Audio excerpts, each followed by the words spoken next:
Hi everyone, my name is Anna Rohal and welcome to this week's book critique. My feature text for this week is a book called Camp Panda. It is recommended for ages 9 through 14. It is an informational nonfiction book, and it is a winner of the Siebert Medal. Camp Panda shows readers the conservation efforts of Huan Yang and his CCR-CGP team, and the years it takes and the trials and errors that they go through to perfect their ability to reintegrate their captive wild pandas into the wild. I chose this text because I've always had an interest in conservation efforts. It's really interesting to me to see how this program is adjusting and reevaluating as the strategies they attempt to use either succeed or fail, and how they take influence from other organizations that are working to conserve endangered species like the golden maned lion or the Amur leopard. And this topic of conservation is always relevant because it's always happening around us. So I have two different lesson ideas for the 8th grade, one in science and one in social studies. The science lesson involves the students learning about the various factors that can lead to the extinction of a species, and the social studies lesson involves students doing research on the changes in their local environment. So for the social studies idea, we have the standards on the left there, and the procedure involves discussing how the panda's natural habitat has changed. And in the book, it talks about how their range used to be so much wider in China, but because of humans cutting down these bamboo forests that already experience mass dyings, where they flower and then all of them die at once, and leaving them without food, this really hit the pandas hard, especially considering bamboo is their only food source.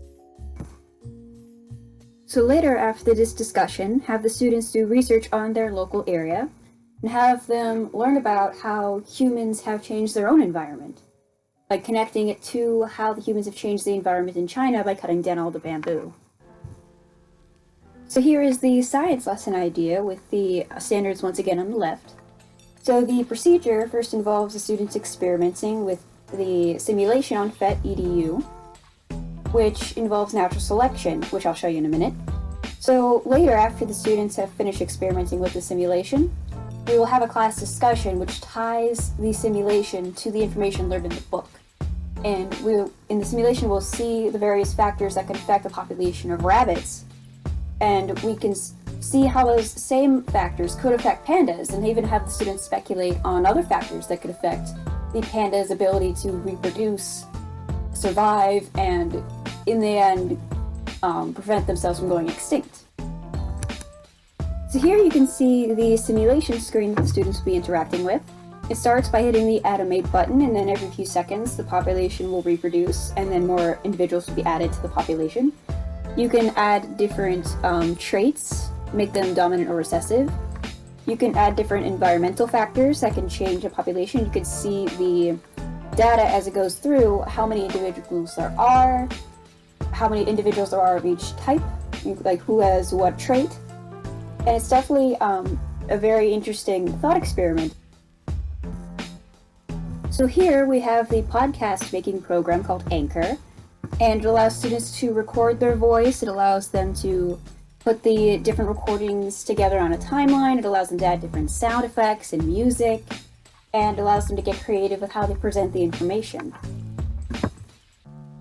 Once the podcast is finished and published, the student will be able to share a link with the rest of the class and with me as the teacher, and they can even share it with other people that they want to. Let me show you the other books I've been reading this week. Brindle is about a boy who invents a new word for a pen after being inspired by his English teacher. This book can be great for introducing the origin of words to a class. The Absolutely True Diary of a Part-Time Indian is from the perspective of a boy living on an Indian reservation in the modern day. This book can be a great way to introduce the topic of Native American reservations in America. High in the Sky is a children's picture book with a lot of interactive elements for the students. Parrots Over Puerto Rico uses collage art to discuss conservation efforts. This can be a great book for introducing new vocabulary to the students. This book is a collection of Robert Frost's poems all themed around the different seasons. This can be a great book for introducing poetry to a class. The Undefeated is a poem about the Black Lives Matter movement, and can be a great way to introduce these historical figures to a class. No, David is a simple children's book about doing things you aren't supposed to do. It's a good way to show young children that no matter how naughty they are, their parents will always love them. Thank you for watching my video and have a nice day.